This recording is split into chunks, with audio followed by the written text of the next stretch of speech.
On t'a menti sur le cardio. Aujourd'hui, on va voir si le cardio est vraiment efficace pour une perte de poids sur le long terme. Tout le monde fait la même chose. Dès qu'on a quelques kilos en trop, eh bien, on se jette sur le vélo elliptique, sur le rameur ou toute autre activité cardio pour pouvoir perdre ces petits kilos en trop. Mais est-ce que c'est vraiment une bonne idée? Aujourd'hui, je vais vous révéler un grand secret. Le cardio ne brûle pas le gras. Le cardio fait augmenter la dépense énergétique et c'est là où est toute la différence. Pour la perte de poids, la seule règle d'or qui compte, c'est le bilan énergétique. Il faut voir un peu ton corps comme un compte en banque. Si tu veux faire fondre ton compte en banque, eh bien tu augmentes les dépenses et tu réduis les apports. Quand tu veux faire grossir ton compte en banque, eh bien tu réduis les dépenses et tu augmentes les apports. Du coup, si tu as bien compris mon raisonnement, faire du cardio ou réduire tes apports énergétiques, eh bien, c'est exactement la même chose. Alors bien sûr, le cardio peut être efficace pour une perte de poids, le cardio peut aussi aider à stabiliser son poids, mais on va voir ensemble pourquoi le cardio n'est pas la solution optimale pour perdre du poids sur le long terme. Il y a deux raisons à ça. La première des raisons, c'est ce qu'on appelle la dépense énergétique réduite. Dans une vidéo précédente, je t'avais expliqué les deux types d'activités physiques que nous avons. La première des activités physiques, c'est l'activité physique programmée, l'entraînement tout simplement. La deuxième activité physique, c'est le NEAT, le Non-Exercise Activity Thermogenesis. En gros, c'est toutes les activités physiques que l'on fait dans la journée, conscient ou inconscient. Les études ont révélé que le cardio nous fait baisser le NEAT inconsciemment.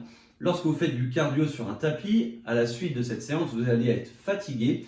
Et en fait, le reste de la journée, au lieu de bouger comme d'habitude, eh bien, vous allez beaucoup moins bouger, ce qui fait que ça va faire baisser votre dépense énergétique globale. Et si vous baissez votre dépense énergétique globale, eh bien, vous allez moins dépenser d'énergie et donc moins brûler.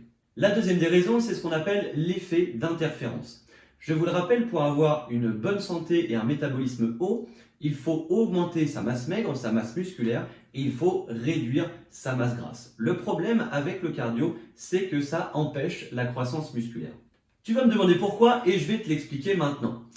Pour la faire courte, dans notre corps, il y a deux enzymes. La première, c'est ce qu'on appelle l'AMPK. C'est une enzyme qui est responsable du catabolisme, c'est-à-dire de la dégradation musculaire. Et la deuxième enzyme, c'est l'enzyme qu'on appelle la mTOR. C'est l'enzyme qui est responsable de l'anabolisme, c'est-à-dire la construction musculaire. Lorsque vous faites de la musculation, eh bien vous allez activer cette fameuse mTOR, responsable de l'anabolisme et de la construction musculaire.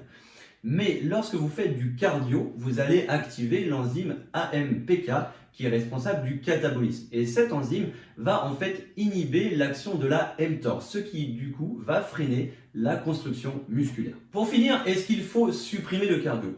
Eh bien oui et non, ça va dépendre de deux facteurs. Le premier facteur, c'est l'apport énergétique total. Si tu es une femme, il faut éviter de manger moins de 1200 calories par jour et pour un homme, moins de 1800, surtout les jours où tu fais du sport. Donc, si tu veux augmenter encore la balance du bilan énergétique, à ce moment-là, il vaut mieux incorporer du cardio pour augmenter la dépense énergétique parce que ce ne sera pas bon de baisser encore les apports. Le deuxième des facteurs, c'est ta préférence personnelle. Si tu aimes le cardio, eh bien je t'encourage à le faire. Il faut faire ce qu'on aime dans la vie en général, mais dans le sport, c'est encore plus important pour ce qu'on appelle le principe d'adhésion. Si tu n'aimes pas le cardio, ne te force pas à faire du cardio pour une perte de gras. Ce ne sera pas la meilleure des solutions. Dernier petit conseil pour terminer cette vidéo, si tu es obligé de faire du cardio en même temps que de la musculation, essaye d'espacer tes séances d'au moins 6 heures pour éviter cet effet d'interférence. Il faut savoir que déjà à partir de 3 heures, tu n'as quasiment plus d'effet d'interférence entre le cardio et la musculation. Mais si tu mets 6 heures entre les deux, tu es sûr de n'avoir plus aucun effet d'interférence. Voilà, cette vidéo est terminée. J'espère que ça vous a plu. Je sais qu'on a cassé un gros mythe aujourd'hui. Le cardio ne fait pas perdre du gras, il augmente simplement votre dépense énergétique.